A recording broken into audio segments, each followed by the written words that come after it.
የኢትዮጵያ ሕዝባዊ አብዮታዊ ፓርቲ ኢህአፓ እየተዘጋጀ የሚቀርብ ፍኖተ ዲሞክራሲ የኢትዮጵያ አንድነት ድምፅ ነው። ጤና ይስጥልኝ፣ እንደምን አመሻችሁ አድማጮቻችን። ዛሬ አርብ ግንቦት 28 ቀን 2018 ዓመተ ምህረት ነው። የደምቢ ዶሎ ዩኒቨርሲቲ ተማሪዎች የነበሩትና በአክራሪ የኦሮሞ አሸባሪዎች የታገቱት ተማሪዎች ጉዳይ እስካሁን እልባትን አላገኘም።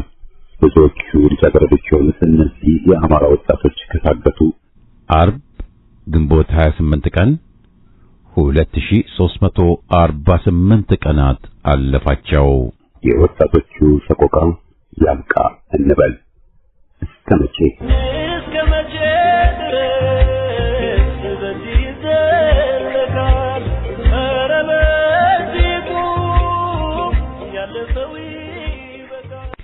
በየሳምንቱ አርብ ከአድማጮች የደረሱንን መልእክቶች የምናስተናግድበት የደብዳቤዎች አምድ ፕሮግራማችንን አቅርበን የዛሬ ዝግጅታችን ፍጻሜ ይሆናል። በቅድሚያ ዜና። በአርሲ አስኮ ወረዳ ከሰሞኑ በደረሰው ጥቃት ዙሪያ መሰረት ሚዲያ ባሰባሰበው መረጃ መሰረት የሞቱትና የቆሰሉት ሰዎች ቁጥር በብዙ የጨመረ ሆኖ ተገኝቷል። በዚህም መሰረት አሁንም ለጊዜው ሕይወታቸው እንዳለፈ የተረጋገጠ 53 ሰዎች፣ የቆሰሉ 47 ሰዎች፣ ያሉበት ያልታወቀ ሰዎች ደግሞ 190 መሆናቸው ታውቋል። የታገቱና ካሳ የተጠየቀባቸው 6 ሰዎችም እንደዚሁ ይገኙበታል። 308 ቤቶች የተቃጠሉ ሲሆን 2 አብያተ ክርስቲያንም ተቃጥለዋል። ተፈናቅለው እሬቻ ማዕከል የተጠለሉ ሰዎች 789 ሲሆኑ ሱንቴ ማርያም የተጠለሉ 691፣ አስኮ ከተማ የተቀመጡ ደግሞ 262፣ ሌንጫ ኦዳ፣ ወራምቡስ፣ ቦግዶ፣ ኮበሬ የተጠለሉ ደግሞ 133 ሰዎች ናቸው። በጠቅላላው የተፈናቀሉ ሰዎች ቁጥር 1875 መሆኑም ታውቋል። የአሸባሪዎቹ ጥቃት ለጊዜው ጋብ ያለ ቢመስልም ተፈናቃዩ ሕዝብ ወደ ቀየው እንዳልተመለሰም ምንጩ ዘግቧል።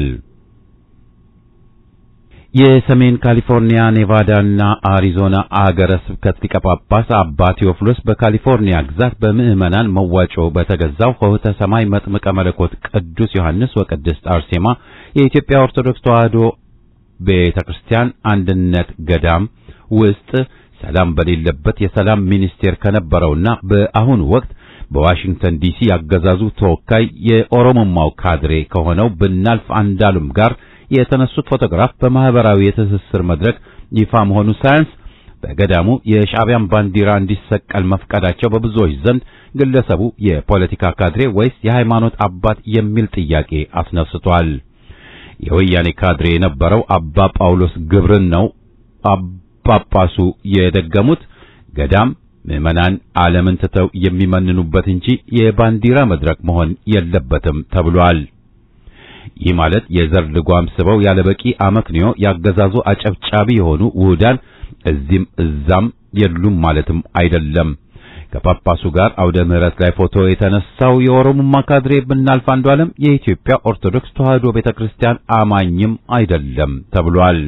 እንደሚታወቀው በኢትዮጵያ ኦርቶዶክስ ምዕመናን ላይ እየተፈጸመ በሚገኘው የጅምላ ፍጅትና ሰቆቃ አገዛዙ ቀጥተኛ ሚና እንዳለው ከራሳቸው ከጥቃቱ ሰለባዎች አንደበት በተደጋጋሚ የተገለጠ ጉዳይ ነው። ምዕመናንና የቤተ ክርስቲያን መከራ ህልቆ መሳፍርት በሆነበት በዚህ ዘመን በውጭ ሀገር የሚገኙ ጥቂት ጳጳሳት የሕዝብና የቤተ ክርስቲያን ጠላት ከሆነው ያገዛዙ መዋቅር ጋር ግልጽነት የጎደለውና ተጠያቂነት የሌለበት ቁርኝት መቀጠላቸው የሚያሳዝን ነው ተብሏል። ሐሙስ ግንቦት 27 ቀን ያገዛዙ ፋሽስታዊ ጦር በሐይቅ ከተማ ሙሳ ተራራ ላይ ባጠመደው ከባድ መሳሪያ ንጹሃንንና መኖሪያ ቤቶቻቸውን ኢላማ አድርጎ በፈጸመው የመድፍ ድብደባ የሁለት አዳጊ ልጆች እናት የነበረችው ወይዘሮ ታምሬ ኢማም መገደሏን ለማረጋገጥ ተችሏል። ወይዘሮ ታምሬ ኢማም የተገደለችው ቤት ውስጥ እንዳለች በላዩ ላይ ባረፈ የመድፍ ቅንቡላ ነው። በዚህ ጥቃት ሌሎች ንጹሃን ክፉኛ መቁሰላቸውም ታውቋል። ጥቃቱ ከተፈጸመ በኋላ ያገዛዙ ጦር አዛዦችና ካድሬዎች በቦታው ተገኝተው የደረሰውን የንጹሃን እልቂትና ውድመት ከተመለከቱ በኋላ ጽንፈኛው ፋኖ ነው የመታችሁ በሚል እየተሳሳቁ አካባቢውን ለቀው መሄዳቸውም ተዘግቧል። በትግራይ ክፍለ ሀገር ወያኔ የሚያካሂደውን የግዴታ የውትድርና ምልመላ ዘመቻን ለመሸሽ ወጣቶች ቤታቸውን እየለቀቁ ውጪ ማደርና ስደት መጀመራቸውን ከተለያዩ ምንጮች ከተገኙ ዘገባዎች ለማረጋገጥ ተችሏል። ወያኔ ከምስረታው ጀምሮ ተዋጊዎቹን ይመለምል የነበረው በግዴታ ከቤታቸው በማፈስ በሰርጎችና በሐዘን ቦታዎች በድንገት በመገኘት መሆኑን የቀድሞ መስራቾቹ ሲናገሩ መሰማቱ ይታወሳል። የሱዳኑ ጀነራል አብደልፋታህ አልቡርሃን ማክሰኞ ዕለት በአንካራ ከቱርክ ፕሬዝዳንት ሬሴፕ ታይፕ ኤርዶጋን ጋር ተገናኝቷል። የቱርክ መንግስት በመግለጫው ቱርክ በሱዳን ያለውን ደም መፋሰስ ለማስቆም የምታደርገውን ጥረት ቀጥላለች ብሏል። መሪዎቹ በቱርክና በሱዳን የሁለትዮሽ ግንኙነት ላይ ልዩ ትኩረት በማድረግ በቀጠናዊ ጉዳዮች ዙሪያ መክረዋል ተብሏል። መግለጫው የሁለቱ መሪዎች ያሉትን የትብብር መስኮች የገመገሙ ሲሆን የሱዳንና የቱርክ ህዝቦች የጋራ ጥቅሞች ለማረጋገጥ ግንኙነቱን ይበልጥ ማሳደግ በሚቻልባቸው መንገዶች ላይ ተወያይተዋል ብሏል። ቱርክና ግብጽ በኢትዮጵያ አዋሳኝ አገሮች በሶማሊያና በሱዳን ያላቸውን ግንኙነት ማጠናከራቸው ከአረብ ኤሚሬቶች ጋር የሚያውደለድለው ኮሎኔልና አገዛዙ ገና አልተገለጠላቸውም ተብሏል። አድማጮቻችን ለዛሬ ያለን ዜና በዚሁ ይጠቃልላል።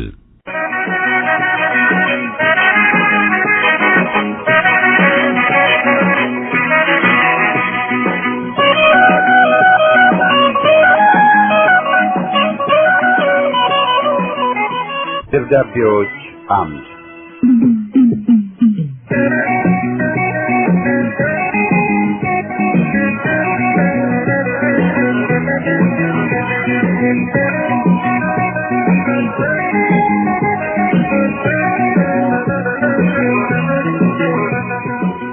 ይህ ፕሮግራም ከእናንተ ከአድማጮቻችን ያገኘናቸውን ደብዳቤዎች የምናስተናግድበት መድረክ ነው። ውድ ፍኖቶች እንዲሁም አድማጮች እንደምን ሰነበታችሁ? ውድ አድማጭ ወገኖች በዛች በተረገመች ግንቦት ወር 1983 ዓመተ ምህረት ለንደን ላይ በነ ሄርማን ኮሄን ቡራኬ ኢትዮጵያን የተቆጣጠረው ታሪካዊ መርገምት የትግራይ ነጻ አውጪ ግንባር ወያኔ ኢትዮጵያን እንዳገር ለማፍረስ የወጠነውን አጀንዳ ለማሳካት ያገርና የትውልድ ገመና የሆነ ነውር የሚለው ቃል ሞገስ የሆነበት የበሸሻ ኮሎኔል በነጃዋር አራርሳና ገቢሳ መሰል ባለሜንጫዎች አጀብ ኢትዮጵያን የደም ጎዳና ባደረገ ከ8 የመከራ ዓመታት በኋላ በትግራይ አማራውና አፋሩ ላይ ሆን ብለው በቆሰቆሰው ጦርነት በኦሮሞ ልዩ ኃይልና በዘር ማጥፋት ዘመቻው በዳቦ ስም ባሰማራቸው ገዳይ ቡድኖቹ 2 ሚሊዮን የሚጠጉ ዜጎችን ሕይወት ከቀጠፈ በኋላ በዘር ጽዳት ዓላማው ከገጠር እስከ ከተማ ሚሊዮኖችን ካፈናቀለ በኋላ ታሪካዊ ቅርሶችን አብያተ ክርስቲያንን ከነቀሳውስቱ ገዳማትን ከነመነኮሳቱ ካወደመ በኋላ ትምህርት ቤቶችን በድሮን አጋይቶ ትውልድን የትምህርት ዕድል ከነፈገ በኋላ ጭራሽ የስኬት ሜዳሊያውን ሊጭን ምርጫ ብሎ ቀለደብን። ቀደም ሲል ቤተክርስቲያን ማቃጠል ነበር፣ ወደፊትም ይቃጠላል። መስጊድ ማቃጠል ነበር፣ ወደፊትም ይቃጠላል ማለቱ ይታወሳል። በአሩሲ ኦርቶዶክስ ክርስቲያኖች ላይ የሚያካሂደውን ዘግናኝ ጭፍጨፋ ቤተ እምነቶችንና ቤተ ንብረታቸውን ማውደምም የነበረና ወደፊትም የሚሆን ስለሆነ አዲስ አይደለምና ተቀበሉ ብሎ እኮ እየነገረን ነው። ይብላኝ ለኛ እንጂ በማግስቱ ለምንረሳው። ቀጥሎም በሰላም አብረን ያልኖርን ሰዎች በጦርነት አብረን መኖር ግዴታችን ይሆናል ማለት ነው ሲልም እንዲሁ ሕዝብን በንቀት ተዳፍሯል። ጌቶቹን የተማመነ ግብዝ ነውና ታዲያ ምን ይሁን? ምንም አታመጡም እያለን መሆኑ ሊከነክነን ይገባል።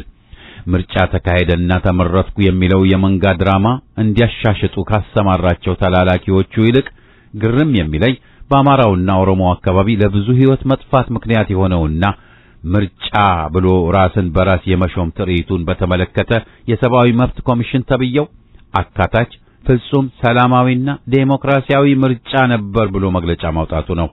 ወትሮውንም ቢሆን ሰብአዊ ጥሰቶችን፣ ጥቃቶችን ሊያጋልጥም ሆነ ገዢው ፓርቲ የሚፈጽመውን የጦር ወንጀል በማጋለጥ ሳይሆን በማቃለል የሚታወቅ ቢሆንም አሁን ግን ጭራሽ ጭምብሉ ወልቆ ወደ አገዛዙ ስልጣን አስጠባቂነት ተሸጋግሯል። ወጣም ወረደም ግን ዛሬ በአማራውና ኦርቶዶክስ እምነቱ ጥላቻ የነሆለለው ሰው በላ፣ ንጹሃንን ጨፈጨፈ፣ አስፈጀ፣ እንዲህ እንዲያደረገ እያል ሙሾ የምንደረድርበት ወቅት ላይ አይደለም ራሳችንን ማግኘት ያለብን። ነቅተን ተደራጅተንና ታጥቀን የምንፋለምበት ደረጃ ላይ እንጂ። በፋሽስቱ የኦሮሞማ አገዛዝ ሕይወታቸውን የተነጠቁት ወገኖቻችን ሁሉ የኢትዮጵያ ሰማዕት ናቸው። ደማቸውን የምንበቀለውም ሆነ ስማቸውን የምንዘክረው በአንድ አሳዛኝ የታሪክ አጋጣሚ ደርግ የሚባል ትውልዱን ቀርጥፎ የበላ የወታደራዊ ጁንታ አገርን ያለ ተከላካይ አስቀርቶ በፈጠረው ክፍተት በበታችነት የስነ ልቦና ቀውስ የታወኩ የገንጣይ አስገንጣይ ዘረኝነትን ልክ እንደ ኒውክሌር አተላ ጠርገን ሰው ከማይደርስበት ህዋ አርቀን ስንቀብር ብቻ ነው። ዛፎች በጠፉበት ሽምብራም ዛፍ ሆነና መሐይም ብሔረተኞችና አረመኔ አምባገነኖች በማንነታችንና እምነታችን እንዲፈነጩበት ከፈቀድን ጥፋቱ የኛ እንጂ የእነርሱ ሊሆን አይችልም። በመጀመሪያ ሲኖዶሱን ከፋፍሎ ወደ ጎጥ ፖለቲካ በማውረድ ቀኖናውን አራክሶ ለማዳከም ከኢትዮጵያዊ ማንነት ጋር የተሳሰረውንና ብሎም ለዘመናት የዘለቀውን ተቋም እንዳለ አፍርሶ በቦታው መጤውንና ድሃ ጠሉን የብልጽግና ወንጌል ለማስፈን ነው። የአረመኔው አብይ አህመድ አገዛዝ ሳያቋርጥ እጁ በደም እየተነከረ ያለው። የሚያሳዝነው ለዚህ ሰይጣናዊ ፕሮጀክት ጥቂት የማይባሉ ወያኔና ብልጽግና ሰራሽ አማራዎች ተግተው መሰማራታቸው ነው።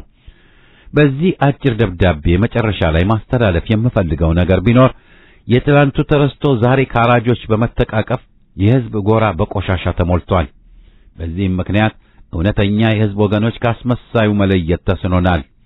በጫካና በስልጣን ላይ ሆነው አገርን ሲገነጥሉና ሲመዘብሩ የሃይማኖት ተቋማት ላይ ሳይቀር በአንዋር መስጊድና በአደባባይ ኢየሱስ ምዕመናንን ሲያስጨፈጭፉ የነበሩ፣ አማራ ነህ እያሉ በገደል ሲወረውሩ የነበሩ፣ ሰቆቃና ፍጅትን ያፋፋሙና የፈጸሙ፣ አፍነውና ማርከው የወሰዱትን መዳረሻ ያሳጡና ለፍርድ ሳያቀርቡ ከሰብአዊነት ውጭ በሆነ መንገድ በየጉድጓዱ ውስጥ አስረው ሲያሰቃዩ የነበሩት አሁንም በለመዱበት የዘረኝነት ቦያቸው ፈሰው ፋኖነን አማራነን ብለው ልንመራችሁ መጣን ብለው በአዲስ ቆብ ሲከሰቱ አጨብጭቦ መቀበል ወንጀል ነው።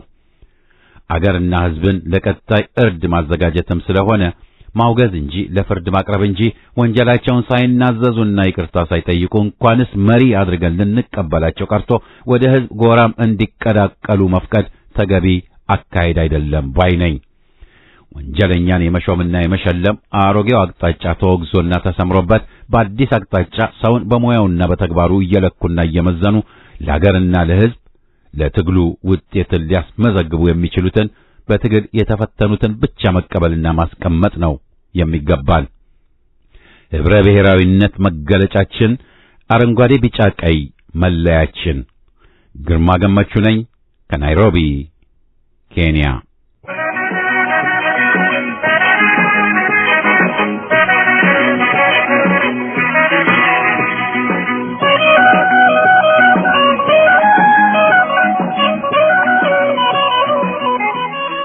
ሳምንታዊ ሰላምታዬ ለሬዲዮ አዘጋጆችና ለዘወትር አድማጮቹ ይድረሳችሁ። ጥቂት ስለ ሙስና። ጠቅለል ባለ አነጋገር ሙስና ማለት የተሰጠንን ስልጣን ወይ የህዝብ አደራ ወደ ጎን ትተን የህዝብንና የአገርን ሀብትና ንብረት ለግል ወይም ለቡድን ጥቅም ማዋል ማለት ነው። ጉቦ መቀበልንና እንዲስፋፋ መሻትን፣ በዘመድ አዝማድ መስራትን፣ ምዝበራን፣ ዘረፋን፣ ሌብነትንና ማጭበርበርን ስልት በመከተል አላግባብ ለመበልጸግ መጣርንም ያካትታል። አዘውትረን በአገራችን እንደምንሰማው በአንድ ምሽት ሚሊዮነሮች ይፈላሉ። ባለ ሀብቶች ተብለው ሲጠሩም እንኳ አይቀፈንም። ዕውቀታቸውን፣ ጉልበታቸውንና ክህሎታቸውን ተጠቅመው ከሀብት ማማ በጥረታቸው ብቅ ያሉትን ግለሰቦችና ቤተሰቦች አይጨምርም። ሙስና ከተንሰራፋ ሰነባብቷል።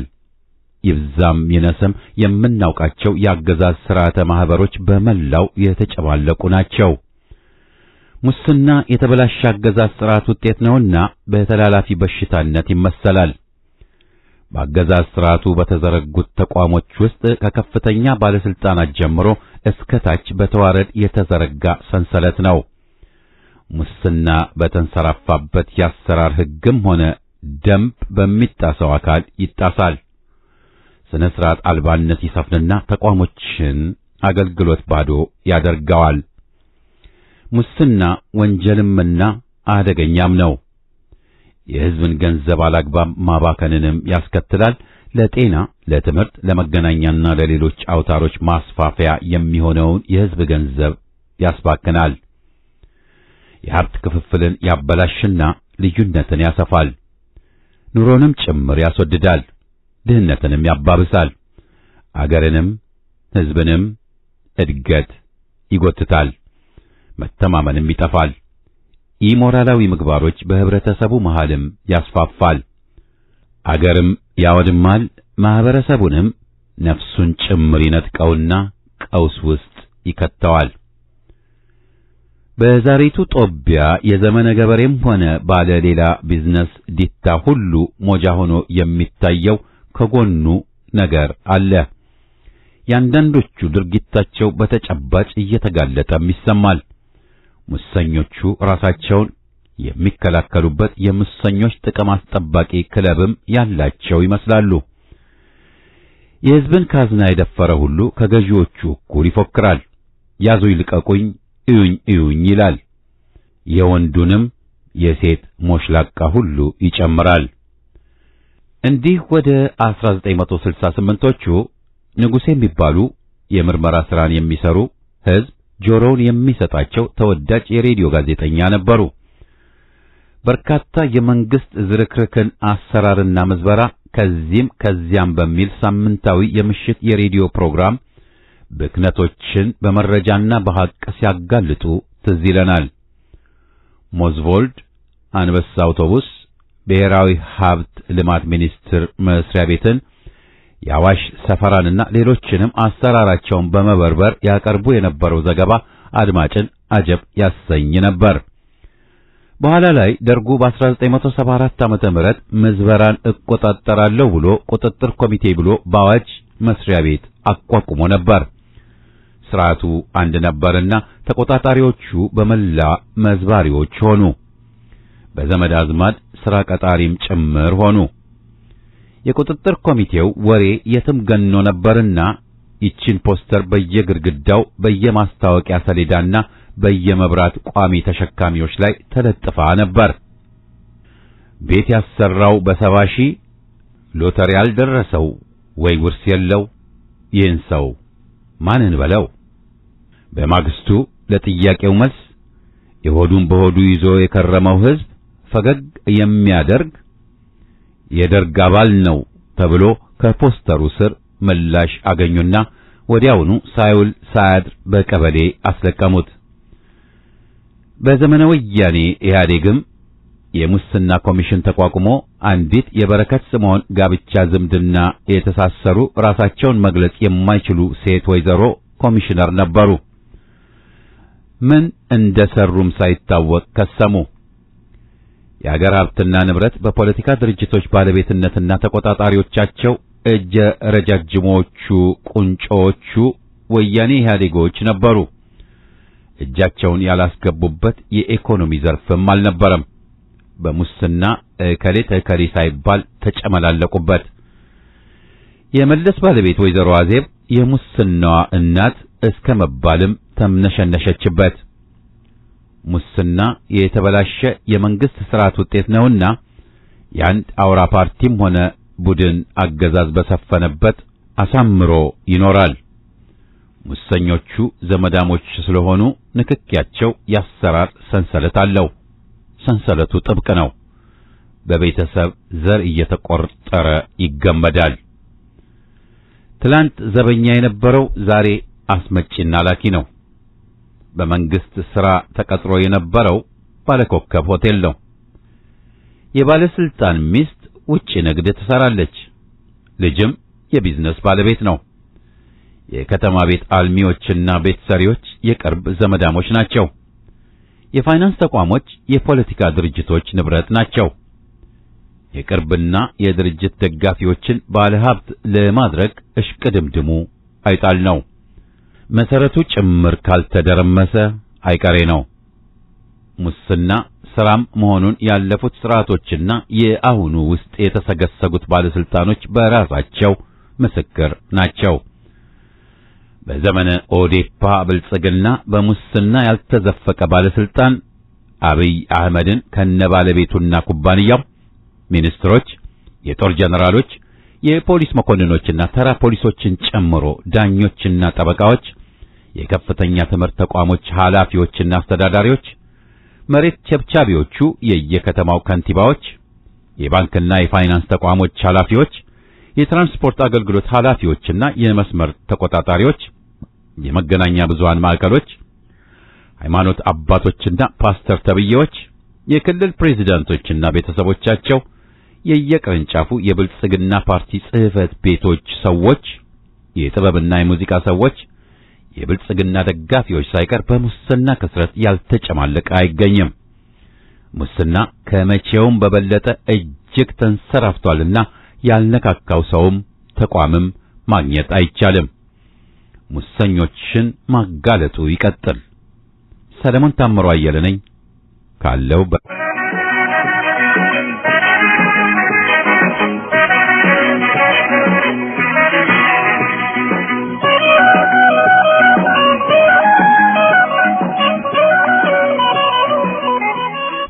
የቀድሞ የማህበረ ቅዱሳን ቴሌቪዥን ስራ አስኪያጅ ጋዜጠኛ መስከረም ጌታቸው ለፓትርያርኩ ለአቡነ ማትያስ ያስተላለፈችው መልእክት። ይህን ለመጻፍ ስንት ቀናት አሰብኩ፣ ተጨነቅኩ። ለዚህም በአምላኬና በአምላኮ ስም እምላለሁ። ለምን ቢሉኝ መልሴ ይህ ነው። አባቶቻችን በማህበራዊ ሚዲያ እየተናገርናቸው የጵጵስና ክብር እየቀነሰ ክህነት አክብረው የሚኖሩትንም እያሸማቀቅናቸው ምልክት እያጣን ነው ብዬ ስለማምን ነው። ከምንም በላይ ደግሞ አንዱ የቤተ ክርስቲያን ጠላት ዓላማ ክብረ ክህነትን የሚያዋርድ ትውልድ መጥቶ እንዳንደማመጥና እንድንለያይ ማድረግ በመሆኑ ለነሱ መሳሪያ ላለመሆን ነበር። ቅዱስነቶ ነገር ግን እኛ ልጆቻችሁ እናንተን ለመጠበቅ የምንደክመውን ያህል ለኛ አስባችኋል፣ ደክማችኋል ብዬ አላምንም። እናንተ ለኛ የጽድቅ መንገድ ትሆናላችሁ ስንል መሰናከያ እንዳትሆኑብን እንጨነቃለን። አስቀድሜም ለምጽፈው ነገር ይቅርታን እየጠየቅኩ በድፍረት ሳይሆን በቁጭት መጻፌን እንዲረዱኝ እጠይቃለሁ። በዚህች ቅድስት እያልን በምንጠራት አገር በኦርቶዶክሳውያን ላይ ላለፉት 50-60 ዓመታት የደረሰውን በደል ለእርሶ መናገር ለቀባሪ ማርዳት ነው።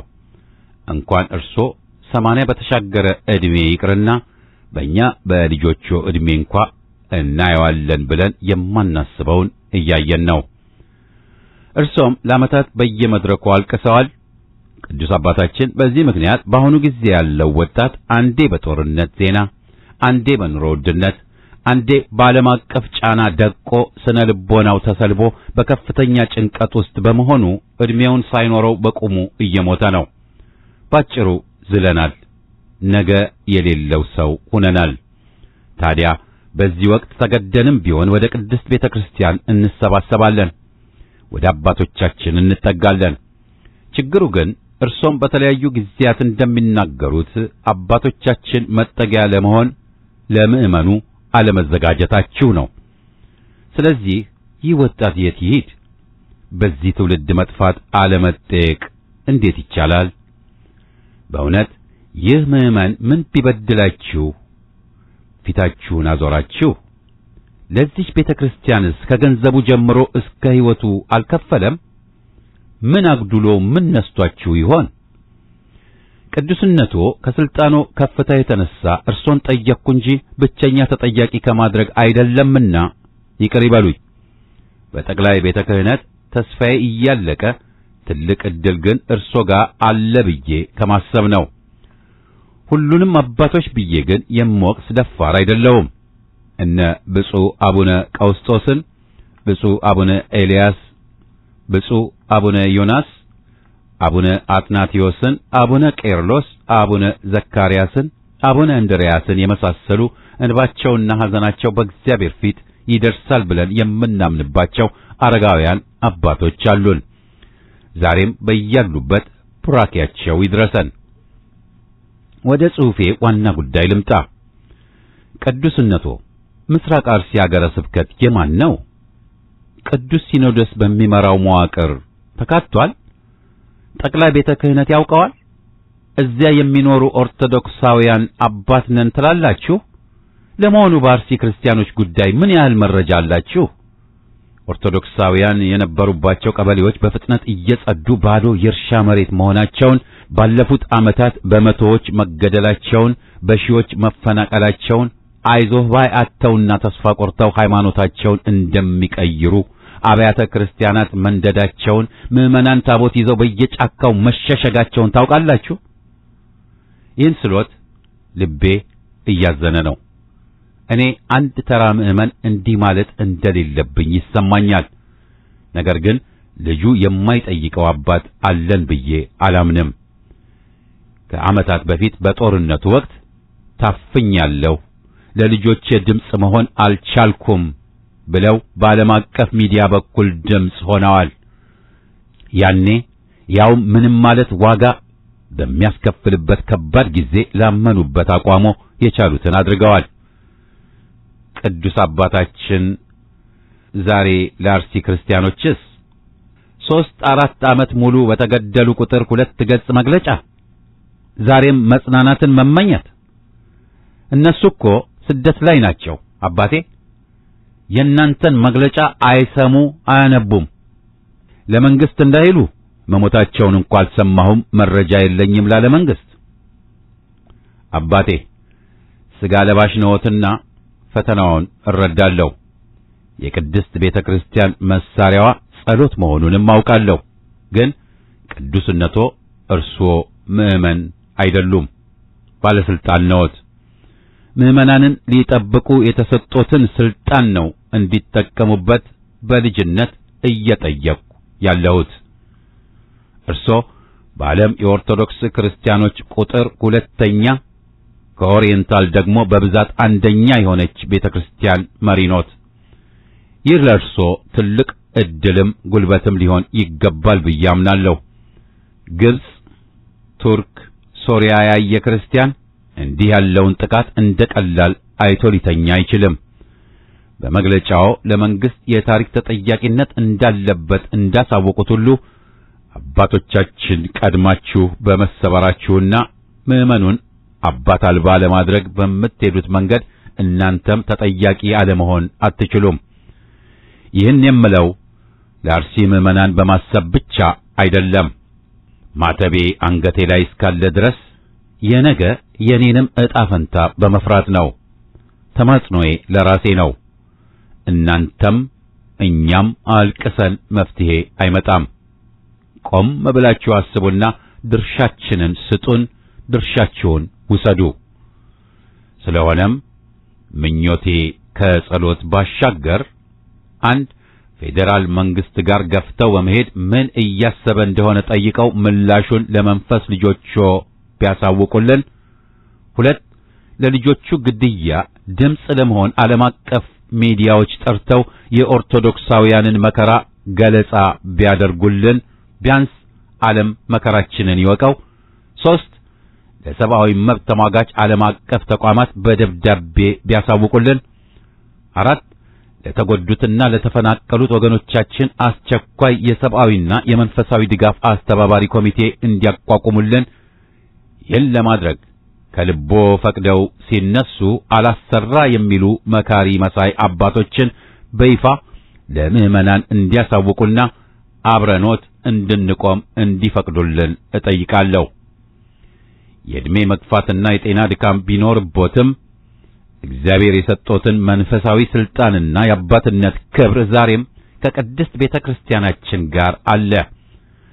በተለያዩ የሕንጻ ምርቃት ባዮትም ይህን ለማድረግ አይደክሙም ከማለት ነው። በዚህ ሂደት ቀድሞ ለመፍትሄ ያሮጠ ሁሉ አሰራር እያለ ሕግና መመሪያ እንደሚጠቅስ ይታወቃል። ቤተ ክህነታችን በዚህ አይታማም። ሕግ ግን ከሰው ሕይወት አይበልጥም። ካህናት ያላችሁት ምዕመናን ስላለን ነው። አባቴ በቀረችዎት ዕድሜ ይህን በማድረጎ የሚመጣቦት መከራ ቢኖር እንኳ ተጋፍጠው ለዚህ ትውልድ ቋሚ ምልክት እንዲሆኑን በልጅነት ዝቅ ብዬ እጠይቃለሁ። ቡራኬዮ ይድረሰኝ። የመንፈስ ልጆ ወለተ ኪዳን።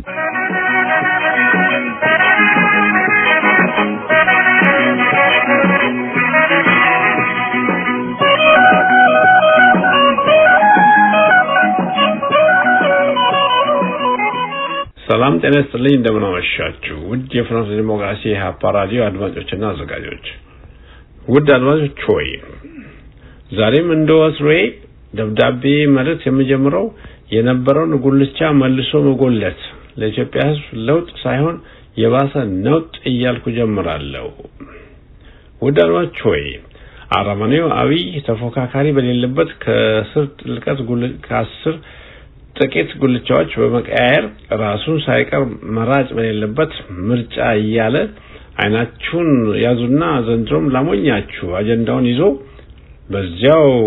በዚያው ሚዲያቱ ቱልቱላውን ቢያሰራጭም መቼስ የብልጽግና መሪዎች አይናቸውን በጨውታ የታጠቡ እንደመሆናቸው መጠን ምርጫውን ሙሉ በሙሉ ብልጽግና አሸንፏል ማለታቸው የማይቀር ቢሆንም ምንም እንኳን ለማዳው ኢዜማ የተባለው ሽፋን ሰጪ ለመስጠትና የሚመጣውንም ውርደት እጋራለሁ ቃልም እገባለሁ ሞቴንም ካንተ ፊት ያድርግ ብለው ከአብይ ጎን ቢቆሙም የዘንድሮስ ምርጫ ውጤት ውድቅና በህዝብ ተቀባይነትም አይኖረውም፣ ጭራሽ አይታሰብም። ተጀምሮ የነበረው ህዝባዊ ትግል ተጠናክሮ ይቀጥላል። አረመኔ አብይ እንደ አንድ ህዝብ አበክሮ የሚቃወማቸው ግለሰቦችና አንቀጾችን አስወግዶ ከኔ በላይ መሪ ኢትዮጵያ አልነበራትም፣ አሁንም ህዝቡ ምርጫው አምጥቶ መርጦኛል፣ የሚቀጥለውን ሌላ 5 የሰቆቃ ዓመት መሪያችሁ እኔ ነኝ ሊል ይችላል። ያም ሆነ ይህ ድሮውንም ክብርን ክዶ ውርደትን መርጦ ያዘጋጀው ምርጫ ተመርጦ ከእንግዲህ ጠቅላይ ሚኒስትር ወይም ፕሬዝዳንት ወይም በጫካው ቤተ መንግስት ንጉስ ሆኜ አገር መራለሁ ህልም ቅዠት እየሆነ ሄዱን የማወቅ ህልውና አልቀበልም ብሎታል። ለጊዜው እንጂ ማንም እንደ እሱ አይንህ ለአፈር የተባለ መሪ በዓለም ስልጣን ላይ የቆየ መሪ እንዳልቆየ እንደሱ የለየላቸው ጨካኞች ታሪክ አንብበው መረዳት ወይም ያነበቡ ወዳጆችም ቢነግሩት በጭፍሩነቱ ወግዱልኝ ብሎ በውሸት ምርጫ ቧልት አታሎ ማንም መርጦ አልመረጠ መንገድ ተዘጋ አልተዘጋ እዚህ ላይ ወሳኙ የመራጩ ብዛት ሳይሆን የቆጣሪው ጥራት ነው ብሎ ፎርጆውን በውሸት ካርዶች ሞልቶ የኔ ብልጽግና ተመርጧል ብሎናል። እስከ መጨረሻው ለማየት ያብቃል እያልኩ ወደ ሌላኛው ርዕስ ልሻገር። ይህ ርዕስ ስለ ሲዳማና ጉጂ ብሔሮች ማዕከል ተፈጥሮ የነበረውን የእርስ በርስ ግጭት ሲሆን ይህንን በተመለከተም ባለፈው ሳምንትም ጉዳዩ የት እንደደረሰ ለማየት እሞክራለሁ ብዬ ቃል ገብቼ ነበር። ነገር ግን እዛው በቅርበት ላይ የሚገኙ ግለሰቦች እንደሚነግሩ ከሆነ ቀራሮ ተብሎ ከሚጠራው ቦታ ባሻገር በጉጂዎች ቀስቃሽነት በተጀመረው ጦርነት በዳዩና በጭሬ ጭምር ከ70 በላይ ቤቶችና ገና በስሌት ያልተነገረ ንብረትና ጋማ ከብት በዚህ ወራሪ የተዘረፉ ሲሆን በዚህ በሰው ህይወትም በሁለቱም ሳይድ ወገን ከ50 በላይ ህይወት ጠፍቷል ይባላል። ይበልጥ ግን በዚህ የእርስ በርስ እሳት ጭሮ በሌላ በኩል መከረኛ ምርጫ እያለ ህዝብን ከዳር እስከ ዳር ስላወከ አሁንም ጉዳዩ በሽማግሌዎች እጅ ነው ስለሚባል በቂ መረጃ ለማግኘት አልተቻለም። እንግዲህ ያ የረፈደበት በግዳጅ እንዲመጥ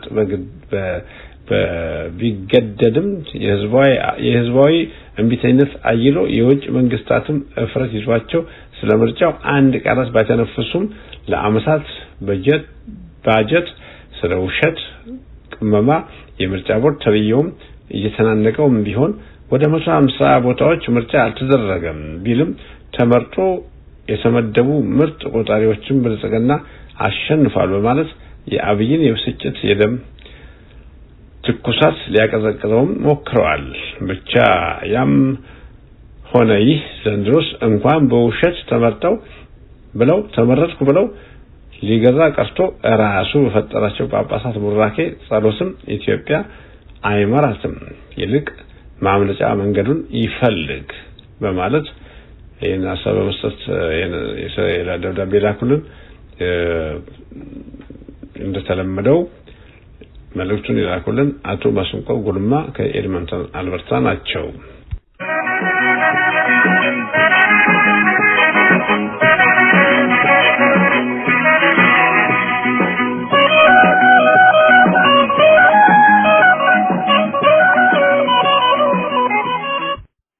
አድማጮቻችን የደብዳቤዎች አምድ ፕሮግራማችን በዚሁ ይጠቃልላል። ሳምንት አርብ እስከምንገናኝ ደህና ቆዩን።